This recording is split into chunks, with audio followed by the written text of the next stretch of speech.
Hello everyone, welcome to Okul India के सबसे affordable learning platform में आप सभी लोगों का एक बार फिर से बहुत बहुत स्वागत है।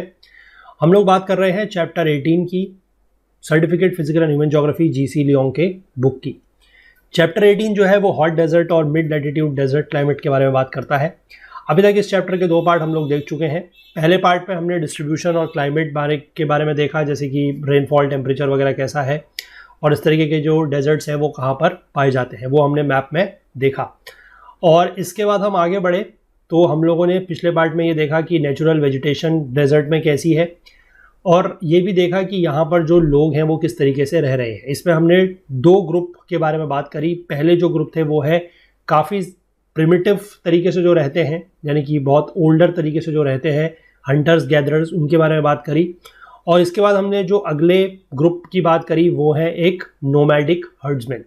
तो अभी हमें थोड़ा सा और दो तीन तरीके ग्रुप्स के बारे में बात करनी है, उन्हीं के बारे में आज हम लोग आज के लेक्चर में बात करेंगे और आज हमारा ये चैप्टर जो है कंप्लीट हो जाएगा। तो चलिए स्टार्ट करते हैं पार्ट थर्ड को।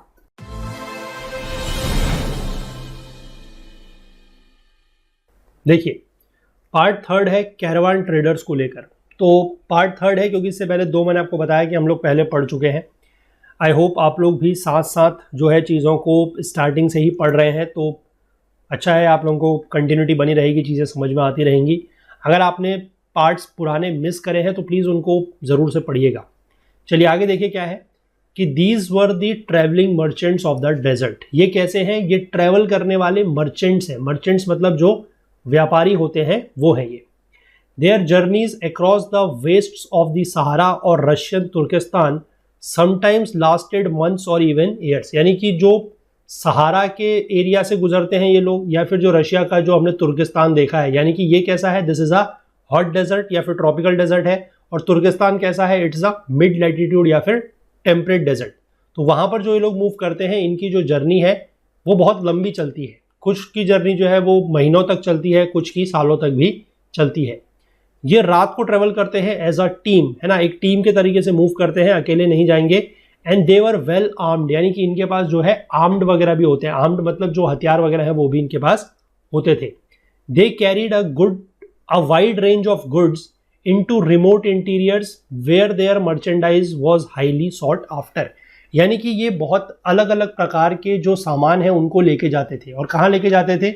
ऐसे रिमोट इंटीरियर्स वेयर, यानी कि ऐसे अंदर अंदर के जो दूर दराज जगह थी वहां पर ले जाते थे, जहां पर इनके सामान की बहुत ज़्यादा क्या हुआ करती थी, डिमांड हुआ करती थी, मांग हुआ करती थी, वहां पर ये ले जाते थे। और दीज गुड्स वर सोल्ड और exchange for hides, rugs, carpets and other valuable products of the deserts. तो आपको याद होगा कि हमने पिछले पार्ट में जो बात करी थी नोमैडिक हर्ड्समैन की, वो चीज़ें बनाते थे और वो क्या करते थे, ट्रेडर्स के साथ उनको एक्सचेंज करते थे। तो वही ये ट्रेडर्स हैं जिनके साथ वो सामान एक्सचेंज हो रहा है। हालांकि जो प्रॉफिट्स था वो काफ़ी ज़्यादा इनको मिलता था, लेकिन रिस्क भी उसमें काफ़ी ज़्यादा रहता था। रिस्क क्यों रहता था? क्योंकि ऑब्वियस सी बात है, वो इतना सामान वगैरह लेके जा रहे हैं तो वहाँ पर हो सकता है कि कोई ट्राइब्स है वो उनके ऊपर हमला कर दे, कोई जानवर है वो उनके ऊपर हमला कर दे, तो इसलिए रिस्क भी रहता था। The pack animals used by the caravans to carry their goods across the deserts was the camel. तो ये लोग बेसिकली किसको इस्तेमाल करते थे अपना सामान वगैरह ले जाने के लिए? ऊंट का इस्तेमाल करते थे, कैमल का, जिसको शिप ऑफ द डेजर्ट यानी कि रेगिस्तान का जहाज भी जिसको बोला जाता है। किसको बोला जाता है? ये कैमल को। अब इसमें क्यों बोला जाता है ऐसा? देखिए, पहली बात तो यह है कि हॉर्सेस में क्या है कि शार्प हूव्स होते हैं। हूव्स मतलब जो उनका पंजा होता है वो काफ़ी शार्प होता है, और शार्प होने की वजह से वो सैंडी डेजर्ट में सिंक कर जाता है, यानी कि उसके अंदर घुस जाता है। और वहीं उसके कंपैरिजन में अगर हम कैमल की बात करें तो उसका जो पैर है वो काफ़ी ब्रॉड पैडेड होता है। ब्रॉड मतलब एक तो चौड़ा होता है और उसमें पैडिंग होती है, वो शार्प हूफ्स की तरह नहीं होता कि जो रेत में अंदर घुस जाए, है ना। तो इसका जो ब्रॉड पैडेड फीट है उसकी वजह से वो सैंड में स्लिप नहीं करता। वो सैंड क्योंकि रेतीली रेत है ना, और सूखी रेत है तो वो फिसलती है, तो उस पर ये फिसलता नहीं है। A pack camel can adequately fed can carry a load of 350 pounds and travel 50 miles a day. यानी कि जो पैक कैमल है अगर उसको हमने प्रॉपरली खिलाया हुआ है, खिलाया पिलाया हुआ उसको पहले से है, तो वो 350 पाउंड का वजन उठा सकता है और एक दिन में लगभग 50 मील इज अप्रॉक्सीमेटली आप कह सकते हो 80 किलोमीटर के आसपास एक दिन में चल सकता है। और अगर रेसिंग कैमल है तो वो इसका दुगना डिस्टेंस भी ट्रेवल कर सकता है व्हेन रिडन, यानी कि जब उसके ऊपर अगर चढ़ के सवारी की जा रही है तो वो लगभग 100 मील या 160 किलोमीटर के आसपास जो है वो चल सकता है।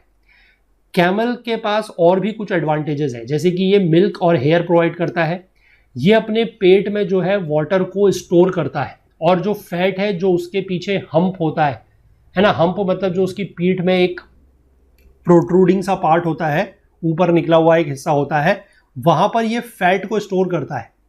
और इन्हीं चीज़ों की वजह से ये लॉन्ग पीरियड्स तक बिना खाए और बिना पानी पिए चल सकता है ना, इसीलिए इसको शिप ऑफ द डेजर्ट भी बोला जाता है। अब इसके बाद क्या हुआ कि with the introduction of the modern air, road और rail transport, the role of the caravan traders is greatly reduced. तो इस तरीके के जो ट्रेडर्स हैं उनका जो रोल है, जो उनकी भूमिका है, वो धीमे धीमे कम हो गई, क्योंकि अब कोई भी सामान अगर एक जगह से दूसरी जगह पहुंचाना है तो उसके लिए एयरवेज का यूज़ कर सकते हैं, रोड बन गई हैं तो गाड़ियाँ चल सकती हैं, रेलवेज बन गई हैं तो उनका भी यूज़ कर सकते हैं। और इन चीज़ों से क्या है कि सामान को ज़्यादा सस्ते में भी एक जगह से दूसरी जगह पहुंचाया जा सकता है, और साथ ही साथ सिक्योरिटी भी ज़्यादा रहेगी, क्योंकि वहाँ पर डेजर्ट जीप्स का यूज़ कर सकते हैं, वैन्स या फिर ट्रक्स का यूज़ कर सकते हैं।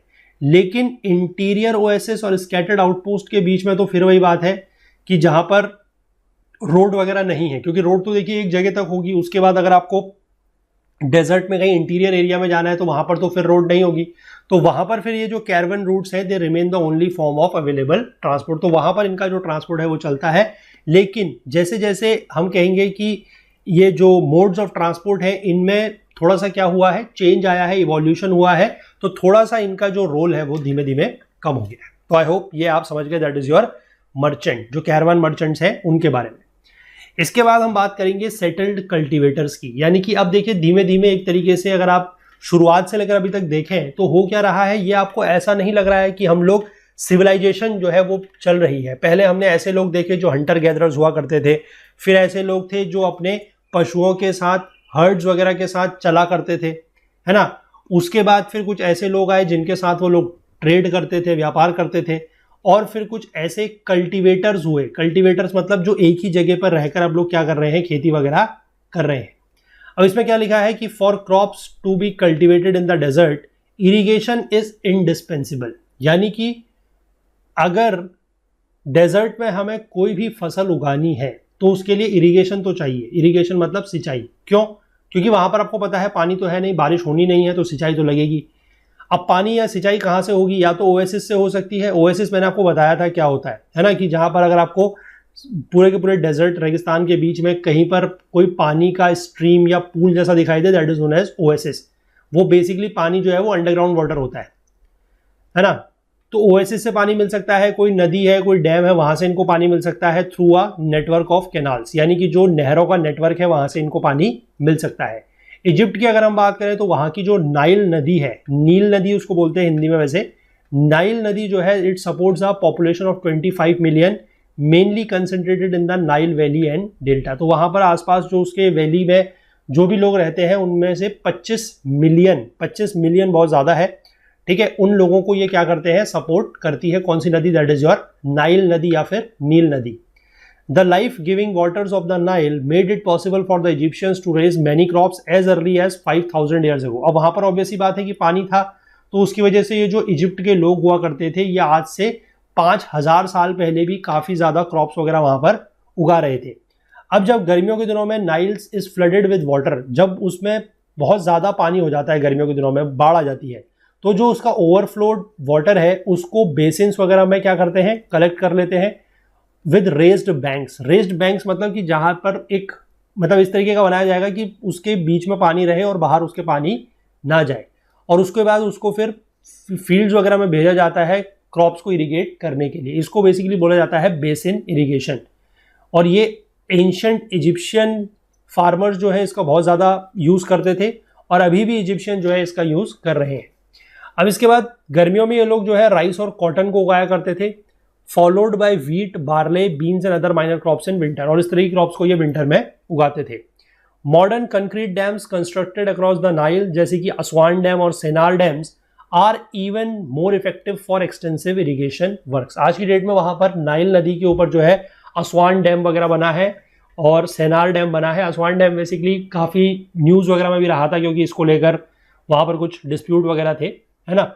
इसके बाद the flood water can be held back and controlled and then released at any part of the year to feed the fields that yield 2, 3 और even more crops a year. जो flood का पानी है, जो बाढ़ का पानी है, उसको ये लोग क्या करते थे, किसी तरीके से रोक के रखते थे, कंट्रोल करते थे, और साल में जिस भी समय जरूरत होती थी ये उसको रिलीज कर सकते थे। क्योंकि ऐसा हो सकता है कि साल में कभी विंटर में पानी की जरूरत पड़ रही है और विंटर में पानी अगर नहीं है तो फिर कहाँ से आएगा, तो वो यही पानी का यूज करते थे। इन द सेम वे जो डेजर्ट कल्टिवेटर्स हैं वो पाकिस्तान की अगर हम बात करें तो वो इंडस नदी के ऊपर, जो सिंधु नदी है उसके ऊपर रिलाई करते थे। इराक में अगर हम बात करें तो वहाँ की जो नदी है दैट इज टिग्रिस यूफ्रेट्स, उसके ऊपर। कैलिफोर्निया में अगर हम बात करें तो वहाँ की जो इंपीरियल वैली है उसमें वो कोलोराडो रिवर के ऊपर विश्वास करते थे, भरोसा रखते थे। And they are able to irrigate millions of acres of arid land for the crop production. और इस तरीके से अलग अलग जगह पर, अलग अलग डेजर्ट्स में लोग जो है अलग अलग सोर्सेज ऑफ वाटर का यूज करके, सोर्सेज ऑफ रिवर्स का यूज करके क्या करते थे, क्रॉप प्रोडक्शन करते थे या फिर अपनी फसल वगैरह जो है वो उगाया करते थे। डेजर्ट्स में जहां पर भी ओएसिस होगा, some form of settled life is bound to follow. यानी कि जहां पर भी ओएसिस होगा, क्योंकि देखिए रेगिस्तान में सबसे महत्वपूर्ण चीज क्या है, पानी, और जहां पर भी पानी होगा उसके आसपास थोड़ा सा सेटल्ड लाइफ देखने को मिलेगी। अब ये ओएसिस क्या होते हैं, these are the depressions of varying sizes where underground water reaches the surface. मतलब depressions of varying sizes, depressions मतलब एक तरीके के गड्ढे हैं, है ना, गड्ढे से होते हैं और वहां पर पानी इकट्ठा हो जाता है जो कि ग्राउंड वाटर है। ये ध्यान रखना है कि बारिश का पानी नहीं है, ये ग्राउंड वाटर है। इसके बारे में भी हम लोगों ने आई थिंक जो डेजर्ट लैंडफॉर्म्स वाला चैप्टर था वहां पर पढ़ा है, तो आपको ये चीज जो है याद होनी चाहिए। अब इसमें से कुछ कुछ ओएसिस जो है वो बहुत बड़े होते हैं, वो नॉर्मली एबनॉर्मली लार्ज होते हैं, बहुत ज्यादा बड़े होते हैं। जैसे कि मोरक्को की अगर हम बात करें तो वहां पर एक है दैट इज ताफी लालित ओसिस, जो कि जिसका एरिया आपको दिया गया है 5000 स्क्वायर माइल्स, है ना, 5000 स्क्वायर माइल्स तक है, जो कि बहुत सारे सेटलमेंट्स को इंक्लूडिंग लार्ज टाउन्स उनको सपोर्ट करता है। क्योंकि बहुत सारा पानी उसमें होगा तो वो लोगों को सपोर्ट कर सकता है, सहायता दे सकता है। कुछ ऐसे हैं जो कि बहुत छोटे हैं, no bigger than the mining pools that we are so familiar with. जैसे कि हम बात करें लिबिया में एक है दैट इज घाडामेस ओसिस, ये बहुत छोटा है, 1 स्क्वायर माइल इन साइज। तो छोटे भी होते हैं, बड़े भी होते हैं। Life in an oasis is secure and well organised. Oasis में जो लाइफ है वो काफी ज्यादा सुरक्षित है और काफी ज्यादा ऑर्गेनाइज्ड भी है। A wall is usually constructed around the oasis to keep out the violent dust storms called the simooms, है ना। वहां पर एक दीवार सी बनाई जाती है, मतलब ओएसिस का जो पानी है वो उस पानी का वो यूज करेंगे अलग अलग चीजों के लिए, है ना। तो वो पानी बेसिकली गंदा वगैरह ना हो, क्योंकि वहां पर आपको पता है कि उसके चारों तरफ तो रेगिस्तान है और हवाएं वहां पर चलेंगी तो वो सारी की सारी जो मिट्टी, जो रेत है वो उस ओएसिस में चली जाएंगी। और उसमें ये भी हो सकता है कि इतनी ज्यादा रेत या इतनी ज्यादा मिट्टी आ जाए कि वो सारा का सारा पानी उसमें ढक जाए। तो इसके लिए उस मिट्टी को बचाने के लिए, उस बेसिकली उस वाटर बॉडी को बचाने के लिए मिट्टी वगैरह से, सैंड वगैरह से वो क्या करते हैं, वो उसके आसपास या उसके चारों तरफ जो है दीवार सी बना के रखते हैं। ओएसिस पीपल जो है वो मड ब्रिक हाउसेज में रहते हैं, यानी कि वो मिट्टी के और ईंटों के घर बनाते हैं जिनकी फ्लैट रूफ होती है और क्लोजली पैक्ड टुगेदर, मतलब एक साथ जो घर हैं वो आपस में चिपके हुए से होते हैं। स्ट्रीट्स जो हैं, जो सड़कें हैं वो नैरो हैं, नैरो मतलब पतली हैं, और वाइंडिंग है। वाइंडिंग मतलब स्ट्रेट रोड नहीं है ना, उसमें ट्विस्ट एंड टर्न्स है।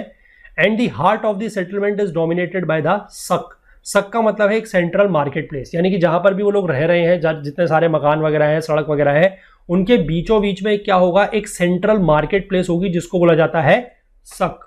स्कूल वहां पर होंगे, मॉस्क वहां पर होंगे और शॉपिंग ब्लॉक्स भी होंगे। And souks may also be set up miles from anywhere and people come from a number of surrounding settlements on special days to trade, है ना। ये सक्स जो है और जगह पर भी बनाए जा सकते हैं, मतलब बीचों बीच में तो है ही, और जगह पर भी होते हैं जहां पर क्या होता है कि हफ्ते के किसी निश्चित दिन, है ना, स्पेशल डेज में कुछ दूर दराज के लोग भी वहां पर व्यापार करने और सामान खरीदने आते हैं। Around the settlements are the agricultural lands. अब जहां पर सेटलमेंट हो रहा है उसके आसपास क्या है, एग्रीकल्चरल लैंड्स भी है, यानी कि खेती वाली जमीन है। Water is led to the fields by irrigation channels और drawn up from wells by camels और म्यूल्स। यानी कि पानी अब उन फील्ड्स तक कैसे पहुंचेगा, या तो इरिगेशन चैनल्स, या तो उन्होंने कुछ इस तरीके की कैनाल वगैरह या चैनल वगैरह बनाया होगा, उसके थ्रू पानी आ रहा है, या फिर कोई वहां पर अगर कुआं वगैरह होगा तो उसमें से कैमल्स यानी कि ऊंट और म्यूल्स यानी कि जो खच्चर वगैरह होते हैं वो वहां से पानी लेके जाते हैं। द मोस्ट इंपॉर्टेंट ट्री जो है that is date palm. Date palm मैंने आपको बताया है खजूर, वो सबसे इंपॉर्टेंट प्लांट है, यहाँ का ट्री है basically, which is grown in dug out hollows so that its root can penetrate deep into the ground in search of water. जिसको बेसिकली उगाते ऐसे ही नहीं है, पहले एक थोड़ा सा गड्ढा खोदते हैं, उसमें उसको डालते हैं ताकि उसकी जो रूट है, जो उसकी जड़ें है वो बहुत नीचे तक जा सके और उसको वहां पर ग्राउंड वाटर जो है उसकी रूट्स को मिल सके। जो इसका फ्रूट होता है वो लोकली कंज्यूम किया जाता है, मतलब वो लोग उसको खुद भी खाते हैं और उसको एक्सपोर्ट भी करते हैं, यानी कि बाहर दूसरी जगह भी भेजते हैं। बाकी जो और क्रॉप्स भी यहाँ पर होती हैं जैसे मेज, मक्का है, बार्ले, वीट, कॉटन, केन, शुगर, फ्रूट्स, वेजिटेबल्स, ये भी होती हैं। अब जैसे जैसे धीमे धीमे मोटर रूट्स का डेवलपमेंट हो रहा है अक्रॉस द डेजर्ट्स, तो many sophisticated foreign goods can now reach the oasis. तो अब वही चीज है कि जैसे पिछले पार्ट में हमने देखा, तो अब वही चीज हो रही है यहाँ पर भी कि जो ओएसिस के पास लोग रह रहे हैं उनके पास भी फॉरेन गुड्स काफी जो सोफिस्टिकेटेड हैं वो इनके तक पहुंच सकते हैं, क्योंकि मोटर रूट्स जो है, रेलवेज, रोडवेज, ये चीजें जो है वो काफी ज्यादा अब आ रही हैं, डेवलप हो रही हैं, तो इन तक चीजें पहुंच सकती हैं।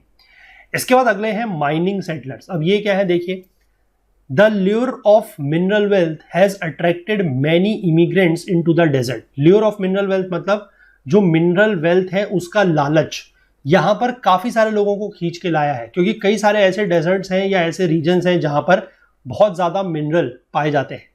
Mining camps and isolated settlements have spring up following the discovery of certain mineral deposits। यानी कि जहां पर भी मिनरल डिपॉजिट्स पाए जाते हैं, खनिज पाए जाते हैं, वहां पर कुछ इस तरीके के कैंप्स वगैरह या आइसोलेटेड सेटलमेंट देखने को मिलते हैं।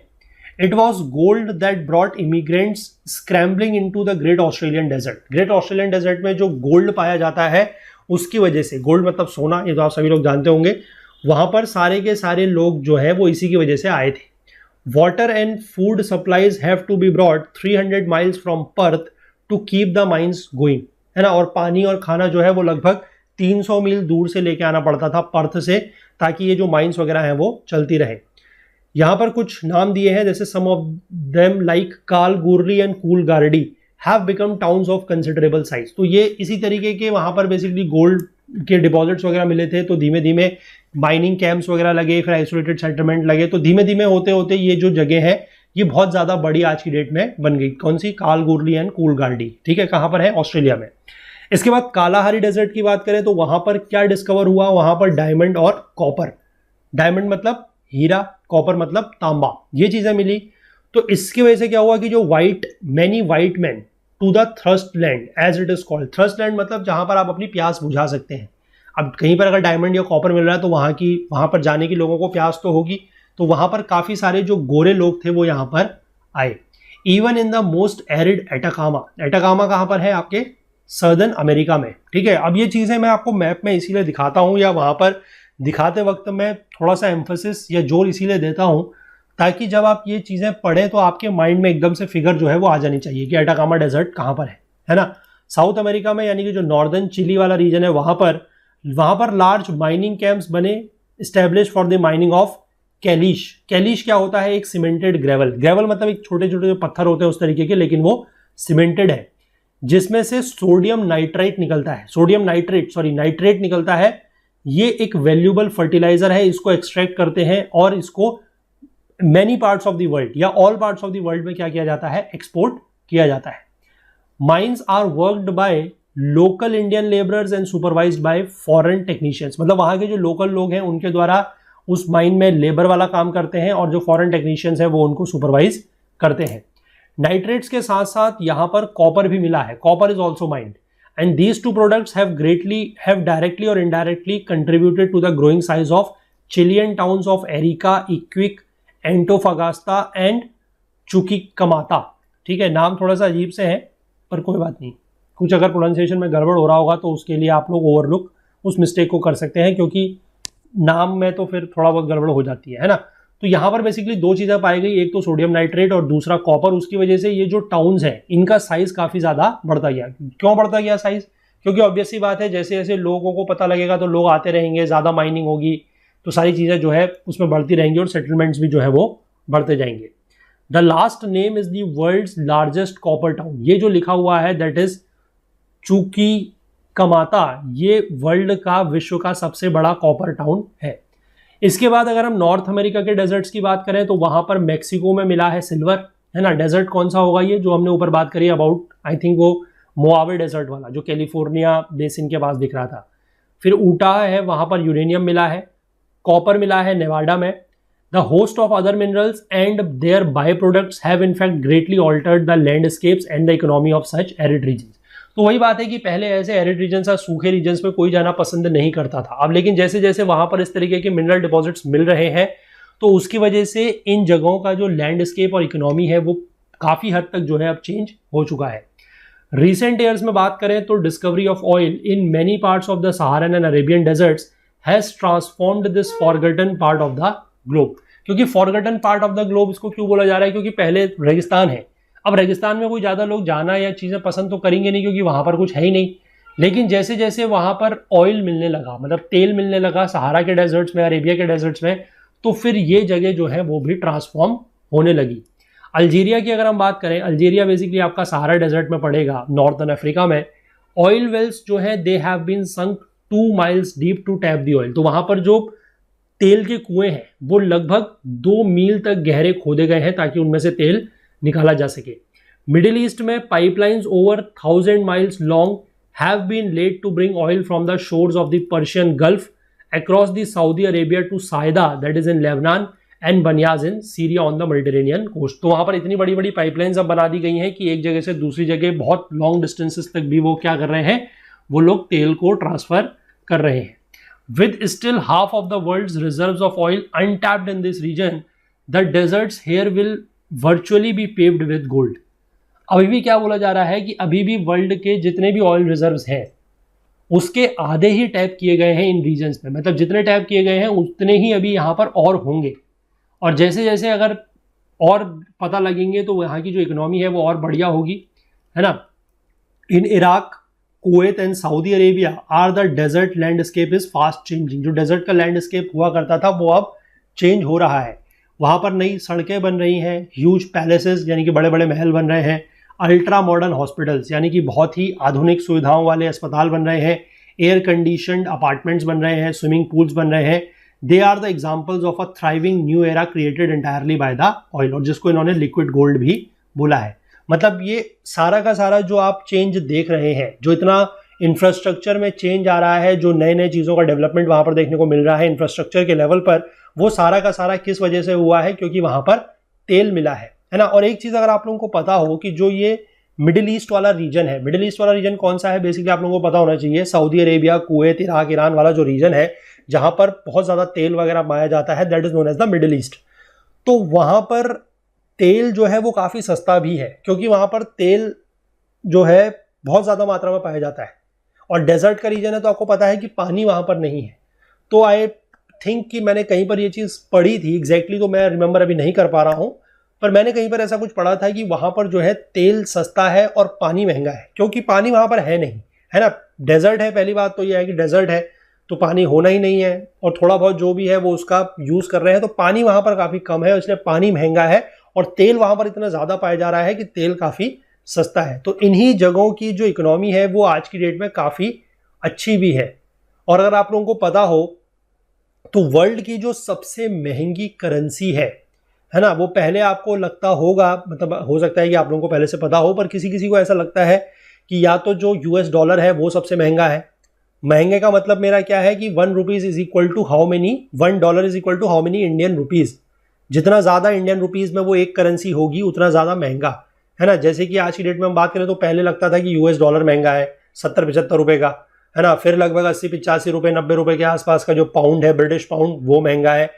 लेकिन अगर आप लोगों को एग्जैक्टली पता है तो आप लोगों को ये चीज़ मतलब पता है तो अच्छी बात है, नहीं पता है तो मैं बता दूं कि सबसे महंगी जो वर्ल्ड की करेंसी है दैट इज कुवैती दिनार। जो ये कुवैत देश है इसका जो दिनार है वो सबसे महंगा है। लगभग 1 कुवैती दिनार जो है वो 250 रुपये के आसपास है, मतलब डॉलर से भी 3 गुना महंगा। और वो क्यों है, वो इसीलिए है क्योंकि इन जगहों की जो इकोनॉमी है वो आज की डेट में इतनी ज़्यादा डेवलप हो चुकी है कि ये कंट्रीज़ काफ़ी प्रोग्रेस कर रही हैं। पुराने ज़माने में डेजर्ट्स हुआ करते थे, वहाँ पर कुछ भी नहीं था, धीमे धीमे रिसर्च डेवलपमेंट हुए, वहाँ से ऑयल वगैरह निकला, काफ़ी मिनरल्स वगैरह निकले, तो वहाँ पर की इकोनॉमी भी अब बहुत बढ़िया हो रही है। तो आई होप कि ये चैप्टर जो है आपको अच्छा लगा होगा, समझ में आया होगा। और ये चैप्टर हमारा जो है इसी के साथ कंप्लीट हो गया है। अब नेक्स्ट पार्ट से हम लोग चैप्टर नंबर 19 जो है उसको स्टार्ट करेंगे। तो कंटेंट रिलेटेड आपको जो भी डाउट होता है वो आप हमारा टेलीग्राम का group Okul GS UPSC discussion forum, इसको ज्वाइन करके पूछ सकते हैं। फुल कोर्स में तो आप लोग एनरोल हैं ही, तभी आप ये सारे वीडियोस देख पा रहे हैं। टेक्निकल क्वेरी के लिए आप लोग support@okul.co पर हमसे कांटेक्ट कर सकते हैं, या फिर आप हमें फेसबुक, इंस्टाग्राम, लिंक्डइन या सोशल मीडिया के ट्विटर जैसे प्लेटफॉर्म हैंडल्स के थ्रू भी आप लोग अपने फीडबैक्स या हमें कोई भी अपने सजेशंस वगैरह है तो वो दे सकते हैं। तो चलिए मिलेंगे अगले लेक्चर में, तब तक के लिए अपना बहुत बहुत ध्यान रखिएगा। Please do take care of yourself. Thank you, have a nice day, bye bye.